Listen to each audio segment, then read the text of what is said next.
ஸ்ரீ குருப்யோன் நமஹா. அறியுவோம். சுந்தர கணபதி துணை, சுக பிரம்ம மகரிஷி துணை. ஆன்மீக செல்வர்களே, கிரிக்கெட் நேயர்களே, IPL 2025 இந்தியாவில் சிறப்பான முறையில் நடைபெற்று வருகின்றது. 48 போட்டிகள் நிறைவு பெற்றுள்ளன. 49வது போட்டியாக இன்றைய தினம் சென்னை சூப்பர் கிங்ஸ் மற்றும் கிங்ஸ் 11 பஞ்சாப் அணிகள் மோத இருக்கின்றார்கள். இந்த போட்டி இரு அணிக்கும் ஒரு முக்கிய வாய்ந்த போட்டியாக இருக்கும். ஏனென்றால் Punjab super Kings play off வாய்ப்பினை தக்க வைக்க வேண்டும் என்றால் இந்த போட்டியில் கட்டாயம் வெற்றி பெற வேண்டும். அதேபோன்று தோனி அவர்கள் CSK அணியும் இன்றைய போட்டியில் வெற்றி பெறுவதன் மூலம் ஒரு சில நம்பிக்கை என்பது ஏற்பட வாய்ப்புள்ளது. ஸோ இந்த போட்டியில் வெற்றி பெறுவது யார் என்பதை நாம் பொறுத்திருந்து பார்ப்போம். இன்றைய தினம் சென்னை சூப்பர் கிங்ஸ் அணி முதலாவது பேட்டிங் செய்தார்கள் என்றால் சிறப்பாக விளையாடக்கூடிய நபர்கள் ஆயுஷ் மாத்ரே, டிவால்ட் பிரேவிஸ், சாம் கரன், சிவம் டூபே போன்றோர் ஒரு சிறப்பான பேட்டிங்காக இருக்கும். இதில் கேப்டன் மற்றும் வைஸ் கேப்டனாக சாம் கரன் அல்லது சிவம் டியூபேவை தேர்ந்தெடுத்துக் கொள்ளலாம்.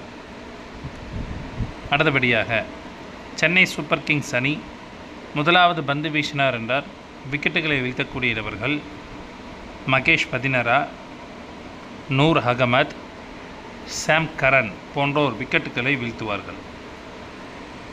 அடுத்தபடியாக சென்னை சூப்பர் கிங்ஸ் அணி இரண்டாவது பேட்டிங் செய்தார்கள் என்றால் சிறப்பாக விளையாடக்கூடியவர்கள் ஆயுஷ் மாத்ரே, தீபக் ஹூடா, சாம் கரன், டிவால்ட் பிரேவிஸ், சிவம் டியூபே போன்றோர் சிறப்பான பேட்டிங்காக இருக்கும். இதில் கேப்டன் மற்றும் வைஸ் கேப்டனாக மாத்ரே அல்லது சாம் கரனை தேர்ந்தெடுத்துக் கொள்ளலாம். சென்னை சூப்பர் கிங்ஸ் அணி இரண்டாவது பந்து வீசினார்கள் என்றால் விக்கெட்டுகளை வீழ்த்தக்கூடிய நபர்கள் நூர் அகமத், கலீல் அகமத், மகேஷ் பதிரனா போன்றோர் விக்கெட்டுகளை வீழ்த்துவார்கள். கிங்ஸ் 11 பஞ்சாப் அணி முதலாவது பேட்டிங் செய்தார்கள் என்றால் சிறப்பாக விளையாடக்கூடிய நபர்கள் PB சிங், ஸ்ரேயாஸ் ஐயர், நேக்கல் வதேரா போன்றோர் ஒரு சிறப்பான பேட்டிங்காக இருக்கும்.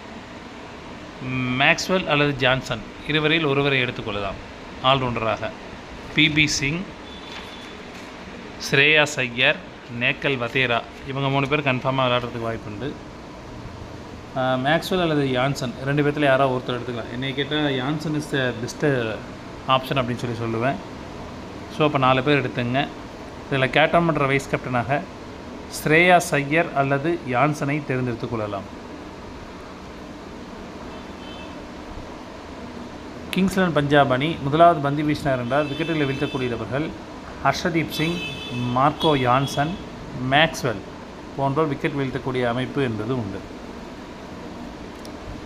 கிங்ஸ் 11 பஞ்சாப் அணி இரண்டாவது பேட்டிங் செய்தார்கள் என்றால் சிறப்பாக விளையாடக்கூடியவர்கள் PB சிங், ஸ்ரேயாஸ் ஐயர், மேக்ஸ்வெல், வதேரா போன்றோர் ஒரு சிறப்பான பேட்டிங்காக இருக்கும். இதில் கேப்டன் மற்றும் வைஸ் கேப்டனாக ஸ்ரேயாஸ் ஐயர் அல்லது மேக்ஸ்வெல்லை தேர்ந்தெடுத்துக் கொள்ளலாம். கிங்ஸ் 11 பஞ்சாப் அணி இரண்டாவது பந்து வீசினார் என்றால் விக்கெட்டுகளை வீழ்த்தக்கூடியவர்கள் Marco Jansen, Harshdeep Singh, Maxwell போன்றோர் விக்கெட்டுகளை வீழ்த்துவார்கள். நேயர்களே, இந்த ஆட்டம் விறுவிறுப்புக்கும் சுறுசுறுப்புக்கும் பஞ்சம் இருக்காது. இன்றைய தினம் முதல் ஹிண்ட் அப்படின்னு எடுத்துக்கிட்டோம்னா ஒரு லெஃப்ட் ஹேண்டட் ஆல்ரவுண்டர், ஒரு பேட்ஸ்மேன் கேப்டன் வைஸ் கேப்டனாக வரக்கூடிய அமைப்பு அப்படிங்கிறது உண்டு. ஃபஸ்ட்டு ஹிண்ட்டே அதான் சொல்லியிருக்கேன். ஒரு லெஃப்ட் ஹேண்டட் ஆல்ரவுண்டரும் ஒரு வலதுகை பேட்ஸ்மேன் கேப்டன் வைஸ் கேப்டனாக வரக்கூடிய அமைப்பு அப்படிங்கிறது உண்டு. ரெண்டாவது ஆப்ஷன் ஒரு ஆல்ரவுண்டர், ஒரு பவுலர் கேப்டன் வைஸ் கேப்டனாக வரக்கூடிய வாய்ப்பு அப்படிங்கிறது உண்டு. ஒரு சுவாரஸ்யம் நிறைந்த போட்டியாக இந்த போட்டி இருக்கும். இதில் ஏதேனும் மாற்றங்கள் வரும் பட்சத்தில் டெலகிராம் லிங்கில் அப்டேஷன் என்பது வழங்கப்படும். டெலகிராம் லிங்க் என்பது டிஸ்கிரிப்ஷன் பாக்ஸில் இருக்கும். இணைந்து கொள்ளாதவர்கள் இணைந்து கொள்ளுங்கள். நேயர்களே, நமது கணிப்பு என்பது பிளேயர்ஸின் அடிப்படையில் மற்றும் கேப்டனின் அடிப்படையில் எடுத்துக்கொண்டே தான் நாம் கூறியுள்ளோம். சப்போஸ் பிளேயர் மாறினாங்க அப்படின்னா கண்டிப்பாக ரிசல்ட் மாறுறதுக்கும் வாய்ப்புகள் உண்டு. ஸோ நமது முடிவின்படி இன்றைய தினம் சென்னை சூப்பர் கிங்ஸ் அணி வெற்றி பெறுவார்கள். நன்றி, வணக்கம்.